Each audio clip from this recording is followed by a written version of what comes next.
register kaya ako na-shock dito sa Eras Tour swindling na ito, no? Eh dahil karamihan ng mga nag-attend doon, eh may kaya. Paano ba naman? Gagastos ka sa concert ticket, 20 to 30,000 yan. Pagkatapos, mamamasahe ka pa. Flight yan, di ba? Airplane fare yan. Pagkatapos pagdating mo doon, hotel pa. Di ba? So, itong mga may kayang ito, I would like to assume, di ba, eh medyo edukado, sabihin na natin, no? Hindi siguro basta-basta maloloko itong mga to. Ano, ginawa naman bubudol na yan at nakaloko siya. Magaling mag-sales talk yung mambubudol, Lucci. Bukod sa magaling mag-sales talk, pag chinek mo yung profile niya, makikita mo verified siya sa social media accounts kasi sinusundan pa ng fina-follow ng mga celebrities at influencers. In fact, nagkaroon siya ng mga transaction with the celebrities at influencers. At yun yung ibibida niya sa'yo. Kaya kung ikaw, may pera ka, desperado ka nang manood ng concert, wala ka pang ticket, maniniwala ka talagang may kakayahan tong bilhan ako ng ticket. Galing.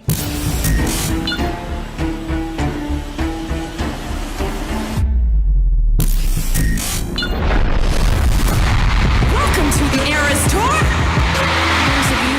Kung may concert si Taylor Swift na hindi dapat palampasin ng Swifties, Eras Tour concert. Taylor Swift. Panibagong record Sa fans ni Taylor Swift, Eras Tour sa Singapore. yan ang The Eras Tour. Welcome to the acoustic set! Mahigit 50 bansa ang sinusuyod ng American pop star at songwriter na si Tay-Tay o Taylor Swift para itanghal ang kanyang mga kanta mula sa self-titled debut album hanggang sa latest release niyang Midnights. Isa sa mga nakipag-unahan para sa concert tickets ang nakilala kong Swiftie na si Betty, hindi niya tunay na pangalan. Nung una mong narinig na magkakaroon ng Eras Tour, ano yung sumagi sa isip mo? Hindi ko talaga siya pwedeng palampasin kasi from the title ng concert itself, it's Eras Tour. So, para sa aming mga Swiftie, yung taon na hindi kami nakanood ng concert niya, from her first album up to the latest album, ito na yung opportunity namin na ma-witness at marinig siya ng live. Hindi raw nakapanood si Betty nang unang bumisita sa Pilipinas si Taylor Swift para sa Red Tour noong 2012. Estudyante pa lang daw kasi siya noon at wala pang ipon. Ngayong may trabaho na, kinakarir na ni Betty ang pangungulekta ng mga merch. Aabot na nga raw sa 60,000 piso ang ginastos niya para sa Taylor Swift collectibles. Kaya naman bago pa man i-anunsyo ang Eras Tour, matagal na raw naghahanda si Betty. Pero ibig sabihin, talaga pinag-ipunan mo? Ipon talaga, nagsimula yung ipon ko 2018. 2018 pa lang, nag-iipon ka na. Paano ka nag-iipon ng pang-concert ticket? Pumapasok ako sa mga iba-ibang project. Kahit meron akong full-time na trabaho sa editor, kumukuha ako ng mga clients ng mga vloggers, tapos mga political ads para mapondohan.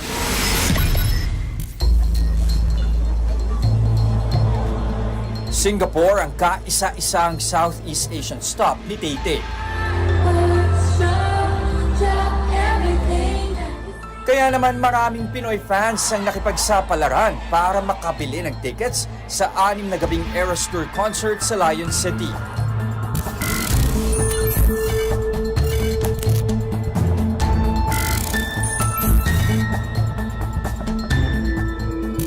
Alam niyo, gaya ni Betty, pag manonood naman ako ng concert o kaya kahit anong show, sa online na lang naman ako bumibili.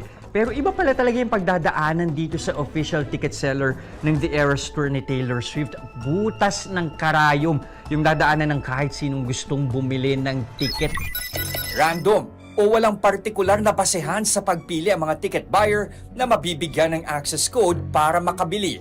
At kahit makakuha nito, hanggang 4 na ticket lang ang pwedeng bilhin ng bawat buyer para maiwasan ang mga nangho-hoard. Sinubukan mong gawin yan, kumuha ng code. Sinubukan kong gawin. Anong nangyari? Unfortunately, hindi ako nakakuha ng code. Pero hindi raw papayag si Betty na mauwi sa cruel summer ang pangarap niyang makita ang idolo. Sa kasagsagan ng ticket selling, nakatanggap siya ng mensahe mula sa kakilala niyang si alias Gigi. Nilapitan ako kung meron daw, kung kailangan ko daw ba ng tulong sa concert ticket. Sabi ko, kailangan. And then meron daw siyang kakilala sa Singapore. So, nung time na yun, naniwala ako, nagbigay ako sa kanya ng down payment. Magkano binigay mo sa kaibigan mo? 30 mil 30,000? Para sa ilang ticket yun? para sa dalawa sana. Sa amin sana ng fiancé ko. Wala raw na ipakitang patunay si Gigi na hawak niya ang ticket. Pero naglabas si Betty ng pera dahil tiwala siya, lalo't ilang taon na silang magkakilala. Budol alert! Huwag bumili sa seller na wala pang hawak na initial purchase confirmation. Ito ang patunay na nabili o nabayaran na ang ibinibentang concert ticket.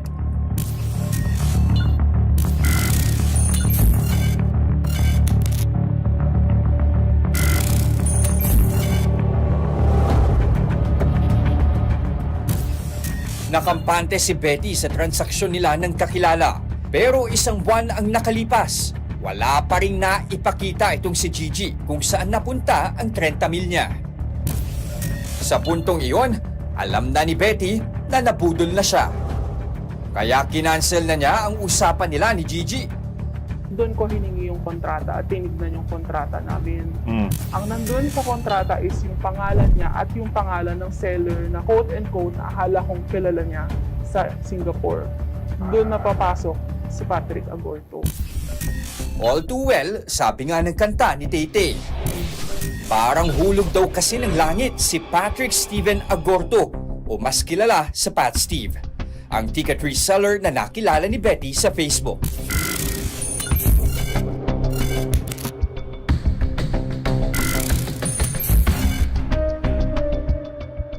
Ang kausap ko na ngayon si Patrick. Oo. Tapos sinabi niya na, yun nga, sa kanya na lang daw kumuha. Tapos nagbigay siya sa amin ng alternative seats. Actually, better seats. Sa kanya na lang daw kumuha, makakapili pa kami. Siyempre, natuwa ako kasi parang sabi ko, oh sige, naloko man ako. At least, ito na yung legit. Ito na talaga. Nang magkasundo na ang dalawa, pumirma sina Betty at Pat Steve ng bagong kasunduan o contract sale para sa isang VIP ticket ng Eras Tour. Kinagat ni Betty ang presyo nitong 55,000 pesos.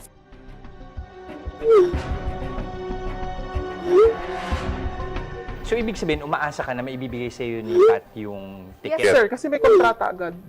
Tapos pinakita niya sa akin yung mga screen record. Sabi niya, mga ampatuan nga katransak ko eh. Pinakita niya sa akin yung screenshot na connected sila sa Messenger. At may kasama rin kasing ID, pirmado, at nakasaad dun sa kontrata na liable siya kung hindi niya madedeliver yung kontrata. Sa sobrang excitement, kinumbinsi pa ni Betty ang dalawang kaibigan niya para bumili ng ticket kay Pat Steve.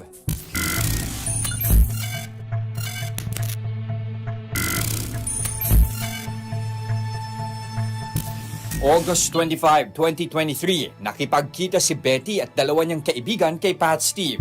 Agad daw nagbayad ng 60,000 pesos na down payment ang mga kaibigan niya para sa dalawang VIP tickets.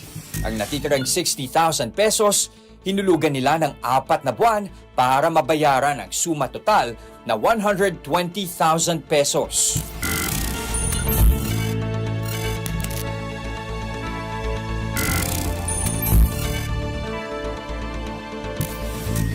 October 12, 2023 naman, nagbayad si Betty ng 10,000 pesos na down payment para sa sarili niyang ticket na nagkakahalaga ng 55,000 pesos. Mas mura.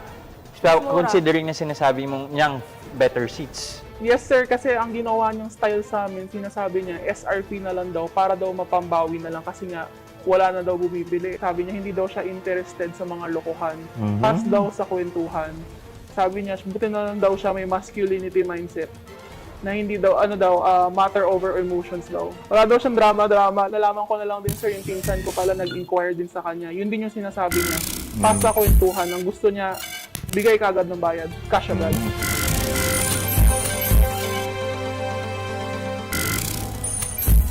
November 29, 2023, nagpadala si Betty ng dagdag na 15,000 pesos kay Patrick.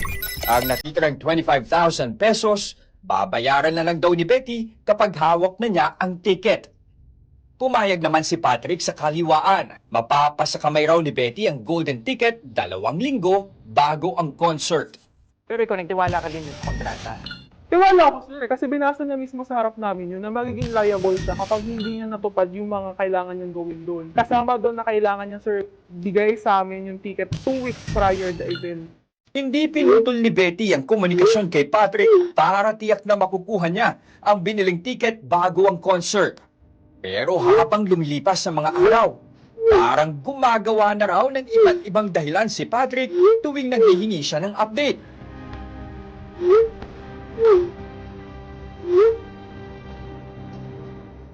Hihingi ko sa kanya yung kontrata, ang dami niyang dahilan. Sinabi niya pa na namatay daw yung lola niya. Na hindi naman ako masamang tao. Siyempre, nagsabi ako ng condolences.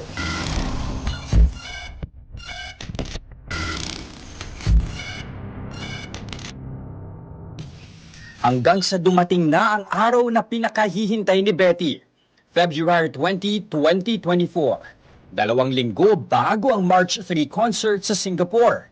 Nakatanggap na ng ticket sa email ang mga bumili mula sa Ticketmaster. Pero si Patrick walang naipakita kahit anino ng ticket sa mga bumili sa kanya. Para maging proactive, gumawa ako ng group chat, ng Telegram group chat. Kasama doon yung March 3 goers. Kasama ko, same day ko. At natatanong ko sila ng update. Tinanong ko sila,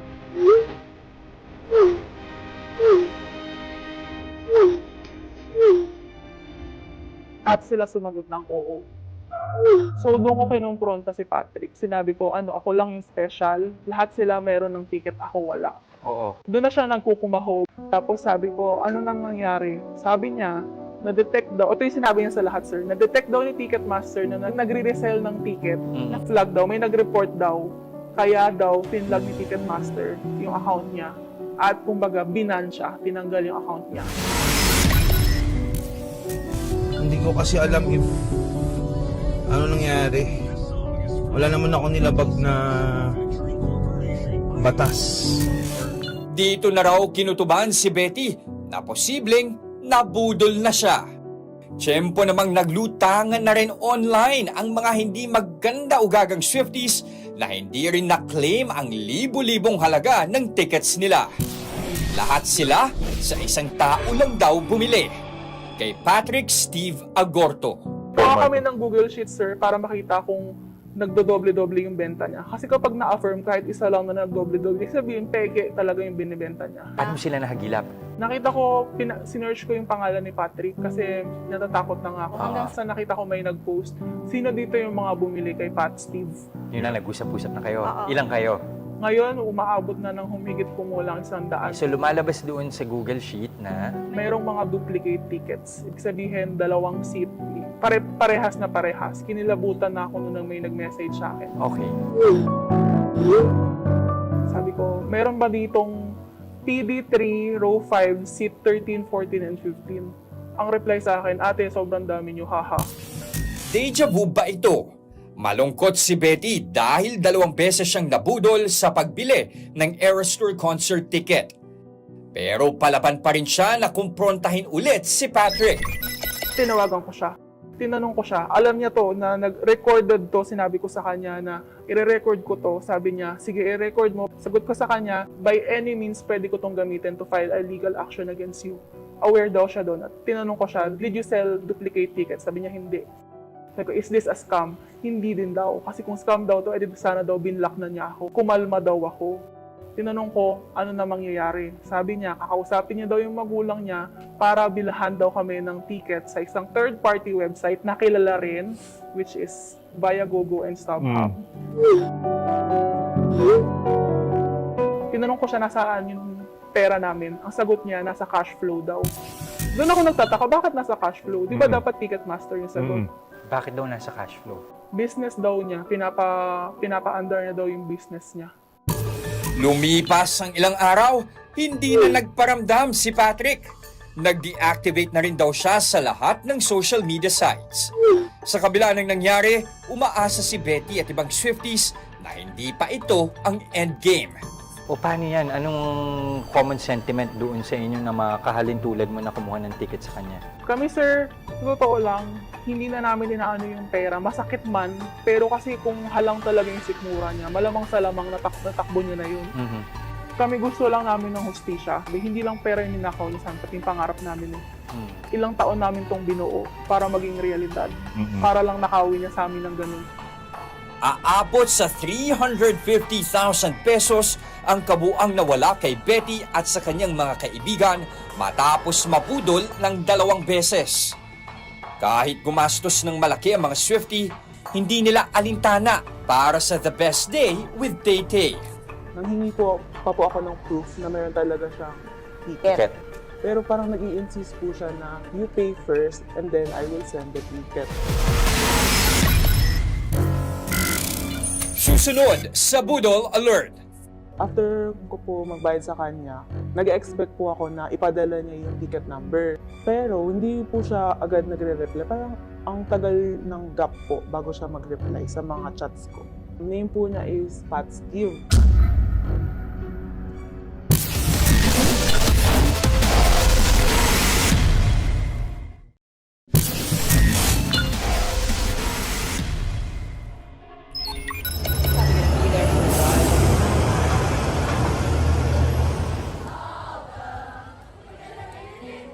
Halos hindi mahulugang karayom sa labas pa lang ng Singapore Stadium kung saan gaganapin ang Eras Tour. Ito na ang wildest dream ng marami. Dumayo pa sila mula sa iba't ibang bansa para makita ng harap-harapan si Taylor Swift. Isa sa kanila ang naghahangad na maging the lucky one. Hindi lang tickets ang ginastusan ng Swifties para mapanood. Ang ika nga ay concert of a lifetime.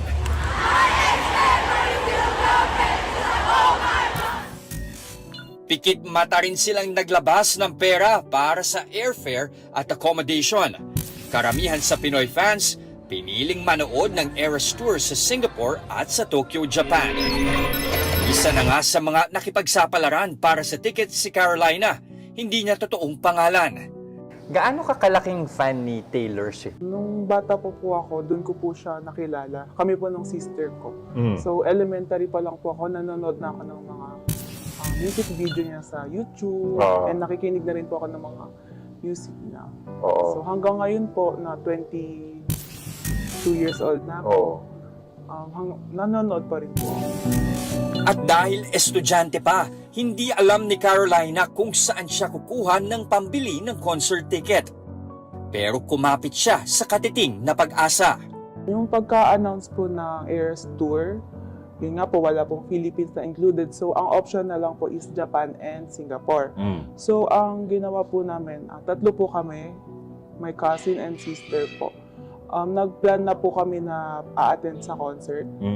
And then, yun nga po, yung nag-ticket selling na, sila lang pong 2 yung nakasecure. Kasi sa club po sila bumili and hanggang 2 tickets lang po yung available na pwedeng bilhin. Sinabay ko lang din po yung sarili ko na baka hindi talaga ako makakanood. And as a graduating student din po, baka may sumagi na date. So parang nasa acceptance stage na ako na hindi ako makakanood. Ilang buwan na ang nakalipas mula noong ticket selling para sa Singapore leg ng The Eras Tour. Pero hindi raw maiwasan ni Carolina na maghangad pa rin makapanood. Suportado naman siya ng kanyang ina na nangakong siya ang magbabayad kung sakaling may mahahanap na concert ticket ang anak. Ngayon pong February, napapalapit na po yung concert ni Taylor Swift. Ang dami ko na pong nakikita sa TikTok na mga Umaten.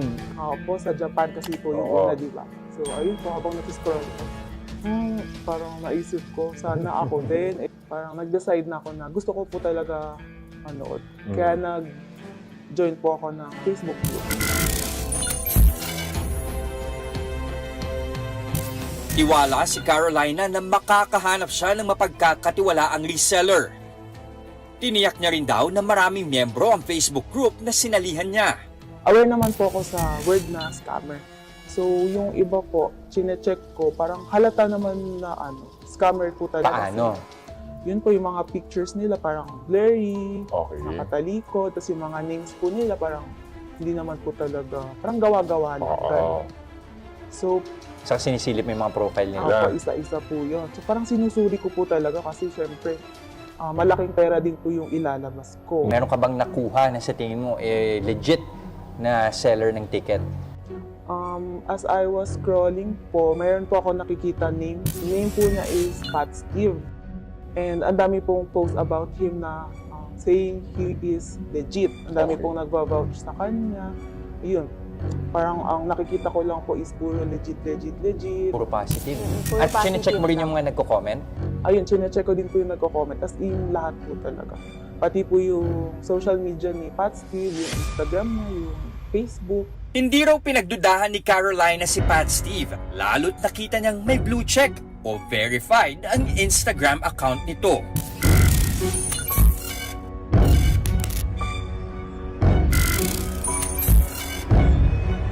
Nag-chat ako sa kanya sa Facebook. And then, sabi niya po, if we can transact sa Instagram. So, hindi naman po ako nagduda doon. We followed each other po. And then, ayun po, nag-message na po ako. Nag-inquire po ako ng ticket for March 9. Ayun po, nag-reply po siya kung anong ticket po yung gusto ko. Nag-offer po siya ng VIP. Sabi ko po, yung budget ko is 10 to 15K lang, knowing na student ako. After ilang minutes po, nag-reply po siya ulit. In-offer naman niya is Cat 3, worth 17K. Sabi ko sa kanya, tatanungin ko po muna yung mother ko kung pasok po sa budget. Kahit pa may go signal na, hindi raw agad nagpadala ng pera si Carolina. Mas gusto raw kasi niyang makipag-meet at aktwal na makita kung may pinanghahawakan ngang ticket si Pat Steve. Mahirap na. Nanghingi po ako ng proof na mayroon talaga siyang ticket. Pero parang nag-i-insist po siya na you pay first and then I will send the ticket. Pag nag-meet up, sabi niya baka at the end of February pa. Pero hindi niya na daw po magagaranti kung available pa yung ticket kasi parang paunahan po ata yung pinaparating niya. So, dahil pinipressure ka, ano nang ginawa mo? Nagpadala ka na? Parang magdo-dobling isip po ako talaga. Pero parang out of desperation na rin na makanood. Ayun po, nagpadala na po ako. Budol alert! Kapag ayaw ng seller makipag-meet up, mag-isip-isip na. Lalo na kung malaking pera ang dapat ipadala.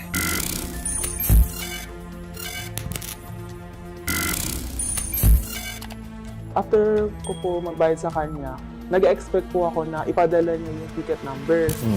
Kasi yun naman po dapat talaga yung gagawin para at least panatag na po ako na may ticket number.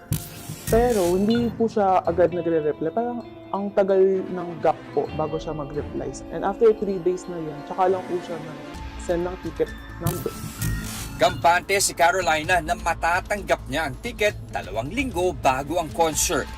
Nakapag-book na rin siya ng flight at accommodation until everything has changed. Nagsimula po ako magduda nung nag-release na po ng ticket yung Ticketmaster. So dapat siya po may mapoprovide na ticket for March 2, which is yun po yung first day ng concert ni Taylor Swift. And ayun po, syempre nag-Facebook ako and then may nakita po akong post ng isang tao sa Facebook group na sinalihan ko. Tinatanong po niya kung may nakatransact po ba dito si Pat Steve. And dun po parang nagtaka na ako kung bakit pinost yung name na Pat Steve. So yung sa akin po, chinek ko, nag-chat po ako. Sabi ko, yung order number ko po is ganito, baka po may kapareho ako. Tapos ayun nga po, may nag-reply. Meron nga po. Walang sinayang na oras si Carolina. Kinontak niya kaagad si Pat Steve para tanungin kung anong nangyari sa ticket niya.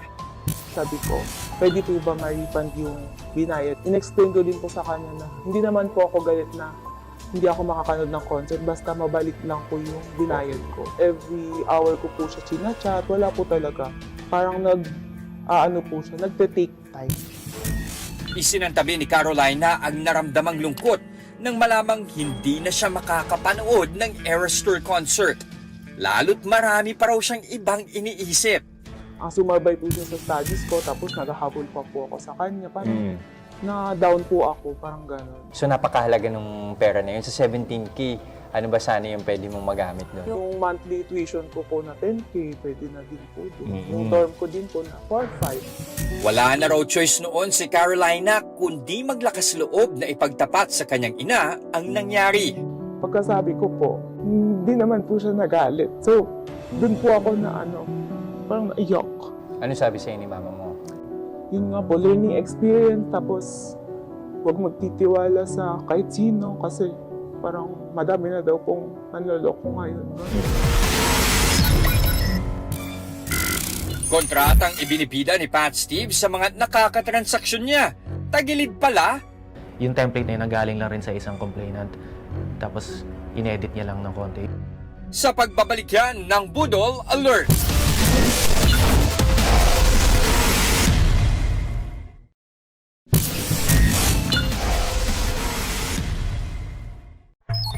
Wala man lang bang red flag itong Pat Steve na naipakita niya para pagdudahan siya ng mga nagoyo niya?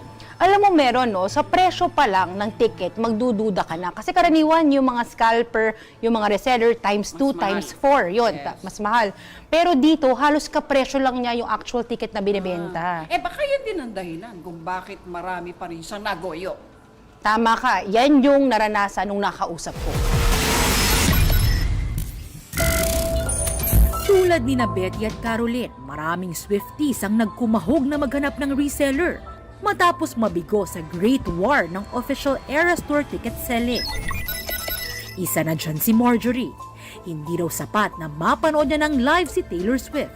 Gusto niyang makahanap ng front row seat para sa once-in-a-lifetime experience na ito. Parang answered prayer tuloy si Patrick Agorto na kumpara sa ibang reseller ay hindi ganun kalaki ang patong sa binibentang concert tickets. Sa akin, 5,000 yung tubo niya. 52 yung original price talaga ng concert ticket na binili ko. Tapos, binibili ko sa kanya ng 57K. October 2023 pa raw na magsimulang mag-usap sina Pat, Steve at Marjorie. Pero ilang buwan munang pinag-isipan ni Marjorie bago nakipagtransaksyon. Sa totoo lang, meron akong ticket nun, VIP 5 yung ticket ko. Pero na-tempt kasi akong bumili sa kanya. Ang ganda kasi ng seat, VIP 1. Binenta ko yung nauna kong nabili na VIP 5. Tapos tinulungan niya pa ako mabenta yun, pinost ko yun sa Facebook. Vinouch niya pa ako na legit ako nagbenta, nabenta ko tuloy yun. Tapos ayun na, nakapalagayan ko na siya ng loob.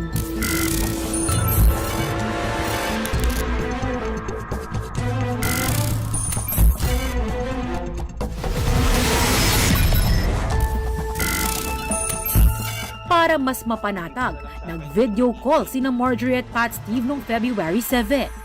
Sa oras na yon, nagpirmahan na rin kaagad sila ng kontrata.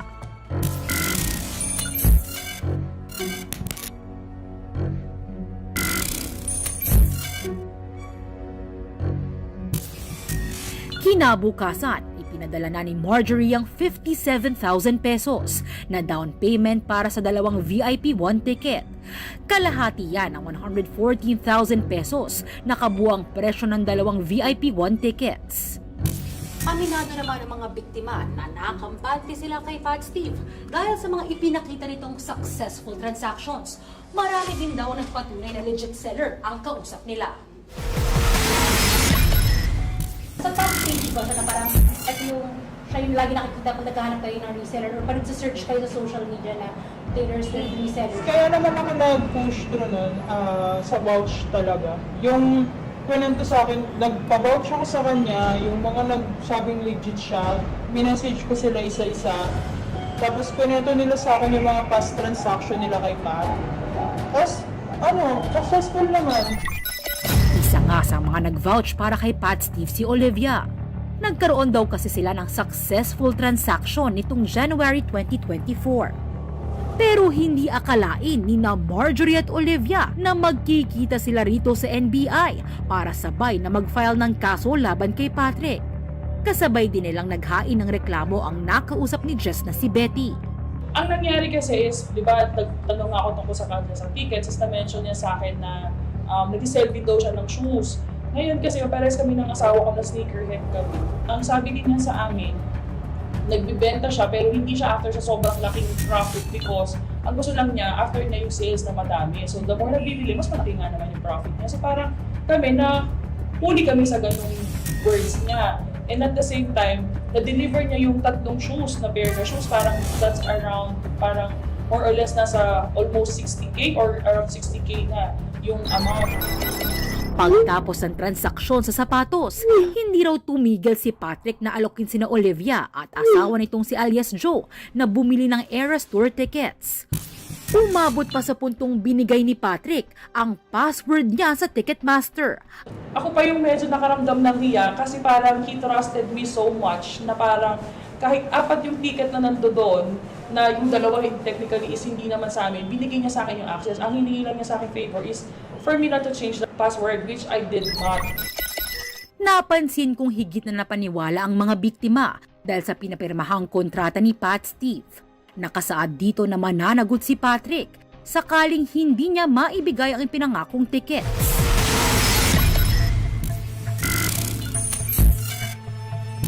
Pero budol alert! Sa kontrata pa lang, tagilid na pala. Merong ginagamit na contract template itong subject na to eh. Pero yung interesting is, yung template na yun nanggaling lang rin sa isang complainant. Tapos, inedit niya lang ng konti. Yun yung na ginagamit niya pakita doon sa mga iba pang mga binibentahan niya.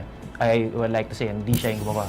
Nakuha niya lang rin sa isang, naloko niya lang rin.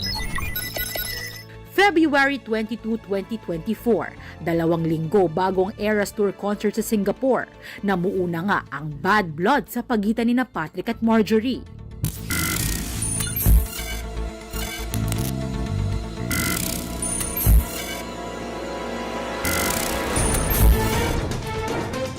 Merong nag-post sa kanya na hindi pa nadi-deliver yung tickets sa kanya, pero na-deliver na yung sa iba. Tapos napansin ko, ang dami namin, parang paano yun na sinakop niya yung buong yung isang buong row na sabi posible na to, scam nga to. Doon ko na-realize na scam. Tapos chinachat ko na siya ng chinachat na ibalik mo na lang yung pera ko. Tapos hindi na siya nagre-reply. Dito na nagsulputan ang iba pang mga nakatransaksyon ni Pat Steve. Ni isa pala sa kanila, walang natanggap na ticket. Tulad ng idinahilan ni Pat Steve kay Betty, sinabi rin niya sa iba na naban ang kanyang Ticketmaster account.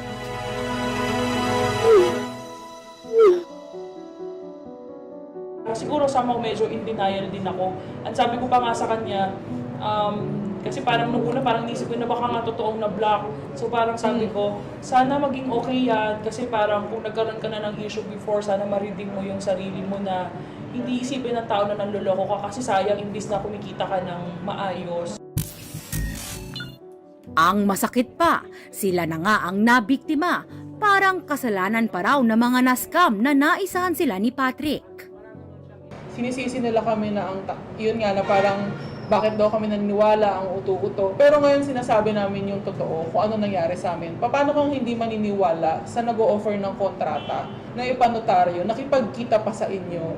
Nung gumawa na kami ng group chat, nakita namin mayroong doktor, may abogado, may nagtatrabaho sa ahensya, kung saan-saan. May CPA. Lahat yun naloko niya. Tinatawag niya pang attorney yung isa. Pero at the back of his mind, alam niyang lolokohin niya. Kailan tayo nagkaroon ng ganung scandal? Na-stress na sa pagbili ng airfare at accommodation at dagdag aberya pa ang pasakit sa concert tickets. Ang tanong tuloy ng ilang mga biktima, worth it pa bang sumubok ng isa o baka naman mabudol lang ulit sila? Naku ma'am, hindi po ako scammer ng ticket. Kahit pa-vouch nyo ako sa group, nakita nyo naman po yung vouch. Kahit check nyo yung ko ma'am, yung Instagram ko, verified naman po ako doon.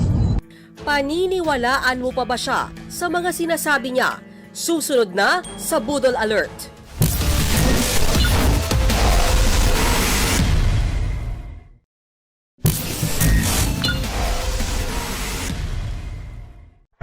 Okay, Mayan, 100 ang nagoyo niya. At 15 milyon ang nakulimbat. Abay, ibang klase itong Pat Steve na to. Sino ba yan? Sabi nga Lucci ng kanta ni Taylor Swift, Fearless. Ang lakas ng loob nakikipag-video call, nagpapakita ng ID na parehas ng mukha niya, 'di ba? Gustong papirma ng kontrata, pag bumili ka sa kanya ng ticket, pipirma siya. So all these things pwede niyang gawin, magtitiwala ka talaga. Mahusay talaga. Naku ma'am, di po ako scammer ng ticket. Kahit pa-vouch nyo ako sa group, nakita nyo naman po yung vouch. Kahit check nyo yung ano ko ma'am, yung Instagram ko, verified naman po ako doon. Mabulaklak magsalita at magaling makipagkaibigan. At kapag nagkagipitan, marami siyang baon na dahilan. Kaya daw makalabas.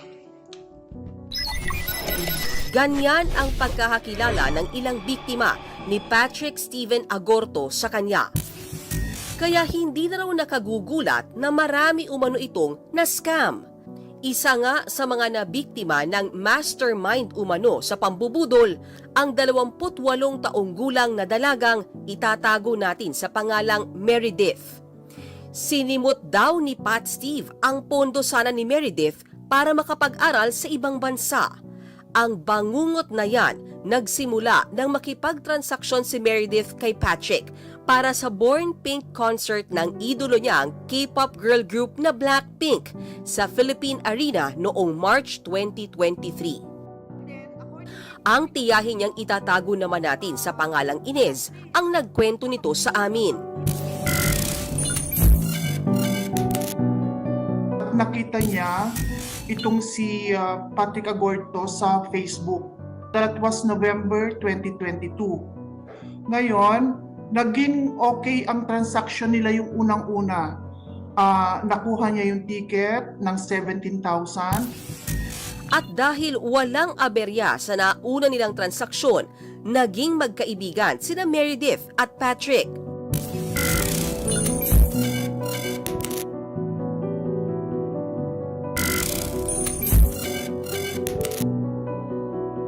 Since papunta nga siya ng Canada, may fund siya. Gusto niya madagdagan yung fund niya. So naisip niya na bumili ng ticket and then ibebenta niya. Umabot sa 253,000 pesos ang ipinadala ni Meredith para sa 11 concert tickets. Galing ang pera na yan sa pondo sana niyang pang-Canada na pinagtulungang bunuin ng kanyang mga kamag-anak. Pero lumipas ang ilang araw, walang maipakitang patunay si Patrick na meron nga siyang hawak na mga tiket.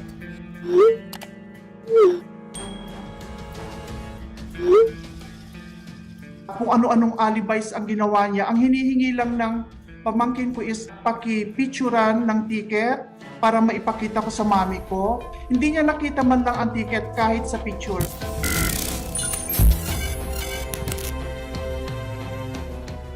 Sa kabila niyan, buo pa rin daw ang tiwala ni Meredith na ibabalik ni Patrick ang nalugi niyang pera, lalo't kuya na ang turing niya rito. March 2023, isang buwan bago ang flight ni Meredith papuntang Canada, ni Singkong Doling, wala siyang natanggap mula kay Patrick. Lahat ng pera ni Meredith para makapag-aral siya abroad, naglaho na parang bula. Pero wala siyang ibang nilapitan, kundi ang Kuya Patrick pa rin niya. Kuya, kailangan ko na ng pera. May alam ka ba na pwede natin utangan? Loan. Habang hindi pa dumadating yung mga yung mga makukuha natin, sabi niya gano'n. Oo, meron. Mag-loan tayo ng 1 million. Hati tayo. Kaya lang, sabi niya, kapatid, sabi niya, merong may fee yun, 130,000 na fee.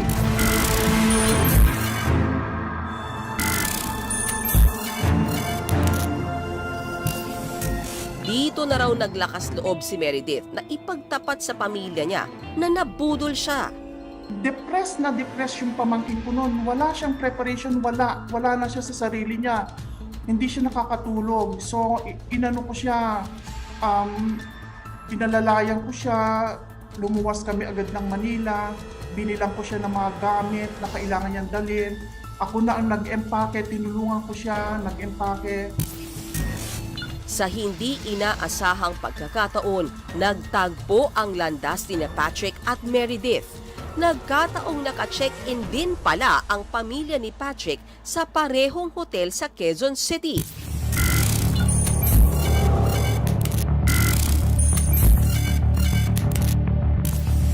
March 30, 2023, 4 na araw bago ang flight ni Meredith, nagkaharap na rin sila ni Patrick sa wakas. So nung nakita ko yung mother niya, kahit nakita ko lang sa Facebook, nilapitan ko, kayo ho ba si Mrs. Agorto? Tumayo siya, ay kayo ho ba yung tita ni... Oo, gusto ko kayong makausap, sabi ko. Wala pa ring nahita sina Meredith mula sa pag-uusap na ito, kaya naman ginawa na ng kanyang tita Inez ang lahat hanggang sa nahanap niya ang number ng tatay ni Patrick. Nagpakilala ako, tapos sinabi ko yung pangalan ng pamangkin ko. Sinabi ko sa kanya na na bumili ng mga ticket at saka rubber shoes, ganyan. Tapos walang bumalik na pera sa pamangkin ko. Bakit kayo pumayag na online? Sabi ganyan. Alam mo ba, sabi niya, naubos ang kabuhayan namin na isang or nabenta ang bahay namin sa pagbabayad ko ng mga pera na ganyan, yung mga nagawa ng anak ko na ganyan, sabi niya. At pinarehab ko yan. Tapos sabi ko, ay, ba't niyo po pinarehab? Addict po ba siya? Sabi ko, addict siya sa sugal. Hindi raw lubos maisip ni Inez kung bakit paulit-ulit nahulog sa patibong ang kanyang pamangkin. Kung ano-ano na nga rin daw ang tinanong niya kay Meredith. May relasyon ba kayo? Meron ba siyang pinanghahawakan sa iyo na natatakot ka na baka ibunyag niya? Pero hindi naman. Nagsabi naman yung pamangkin ko, hindi po.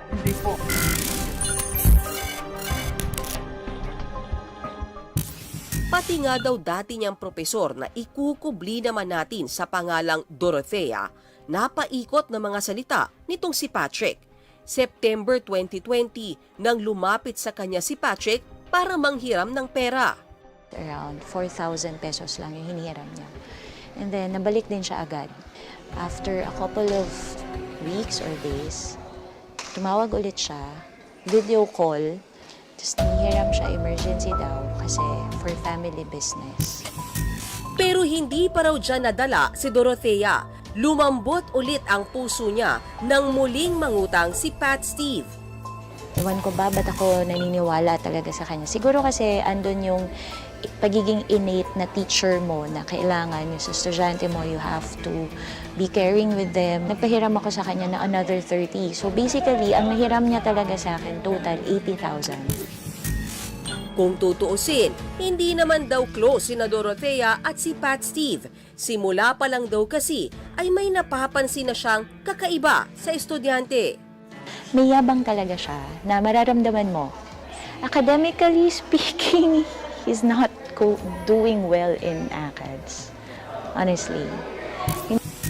Ang mga red flag na yan, tila nakita rin daw ni Dorothea sa ama ni Patrick. No choice na raw kasi siya kundi kausapin ito dahil hindi niya na mahagilap si Pat Steve sa utang nitong 80,000 pesos. Yung father niya na yung nakapagbalik ng money, pero yung dad niya kasi was really arrogant. And not only that, parang ipinapamukha niya pa sa'yo na bakit mo kasi pinahiram yung anak ko. Ilang Swifties na nabudol ng concert ticket, nag-team labas na lang, habang ang iba, pikit matang bumili ng bagong ticket. Kaysa po masayang kasi non-refundable, tumuloy na lang din po ako dito, kahit wala po akong ticket. Susunod na sa Budol Alert.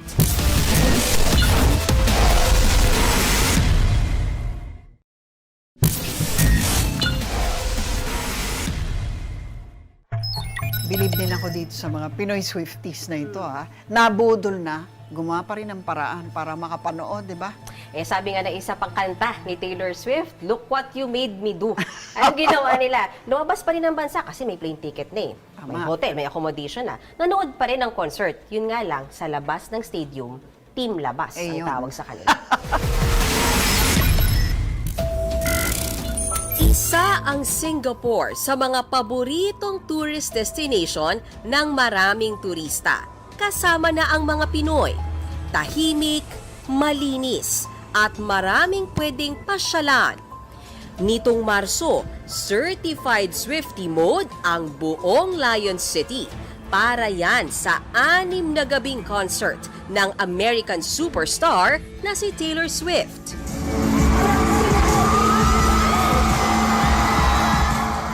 Nagmistulang Wonderland ang Singapore Sports Hub sa dami ng umoutfit at nakipag-trade ng friendship bracelets. Kanya-kanyang pwesto rin sa labas ng stadium ang ilang Swiftie na naki-sound trip na lang. Today was a fairy tale pa rin daw, kahit wala silang ticket. Kasama sa mga nanood ang mga biktima umano ni Pat Steve na nag-team labas na lang dahil nakulimbat ang pera nilang pambili sana ng ticket. Imbes na happiness, haunted memories pala ang iuuwi nila sa Pilipinas.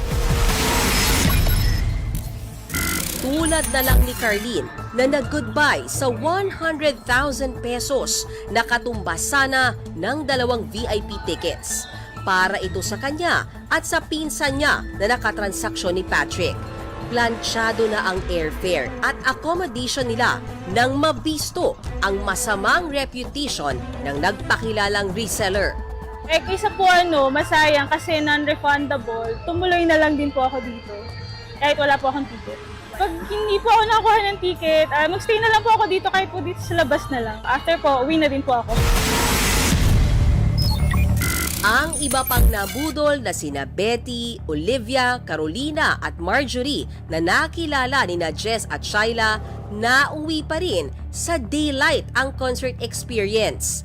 Pero na doble o triple pa ang gastos nila dahil pikit mata silang bumili ng bagong concert ticket para matupad pa rin ang pangarap na makita si Tay-Tay. Bago yung concert, gusto ko isipin lang na magiging masaya ako, pero hindi. Nandun pa rin yung nung nandun ako sa iniisip ko pa rin. Kaya parang sira pa rin yung moment ko. Kaya galit talaga ako sa kanya. Kasi parang isa to sa pinaka-importante na mangyayari sa buhay ko. Parang pangarap ko talaga to. Tapos may ganitong nangyari. Marami naman daw natutunan si Betty sa mala midnight rain niyang karanasan sa pagbili ng concert ticket mula sa reseller. Mahal man, pero kapag mayroong mga transaction na ganito kamahal, tapos alam mo naman maglalabas ka ng pera, hindi lang 5,000, 10,000, kailangan kung magkakaroon ng pirmahan ng kontrata, upfront magdala ka agad ng abogado. Pangalawa is, kapag meron kang gut feel na tingin mo may something, paniwalaan mo kung ano man yung gut feel na yun. Kasi hindi mo yun mararamdaman ng walang dahilan. Sa ngayon, wala pang balita ang mga biktima kung nasaan si Pat Steve. Sinubukan din naming kunin ang panig niya, pero nag-deactivate na siya sa lahat ng social media sites. Malinaw siya na estafa. He employed false pretenses to secure money from his complainants. May paalala ang NBI Cybercrime Division sa mga papasok sa delicate transactions tulad ng pagbili ng concert tickets sa mga reseller. Makipag-contract lang talaga sa authorized seller or reseller ng tickets kasi once you go out of the proper channels, it's on the basis of trust. Bago ka magbigay ng pera, siguraduhin mo na meron na siyang something at least na ibibigay sa'yo na panghawakan mo na you acquired the right to think that this person is saying, diba? So, mahirap na magbabayad tayo tapos wala naman tayong makuha in time. So, as much as possible, kaliwaan sana yung transaction. Hindi masamang gastusan ng ating mga hinahangaan. Pero kung ayaw ng katransaksyon mo ng kaliwaan, diyan ka na mag-alinlangan. Ako si Jess De Los Santos. Sabi nga ng mga Gen Z, core memory, mas masarap yang balik-balikan kung walang halong mapait na karanasan. More report lang sa mga scalper at peking reseller. Ako si Shyla Francisco. Lahat naman tayo ay may pagka-fangirl o fanboy. Aminado ako dyan. Pero sa paghanga sa ating mga idol, wag sana tayong magpapabudol. Ako po si Mean Los Baños. Tila isang cruel summer ang naranasan ng mga nabudol na Swifties sa isang big-time ticket scammer. Ang wildest dream nilang mapanood ang idolo, mistulang naging bangungot. Sa mga nambubudol, matakot sana kayo sa karma. Ako po si Lucy Cruz Valdez. Tandaan, maging alerto, huwag magpabudol.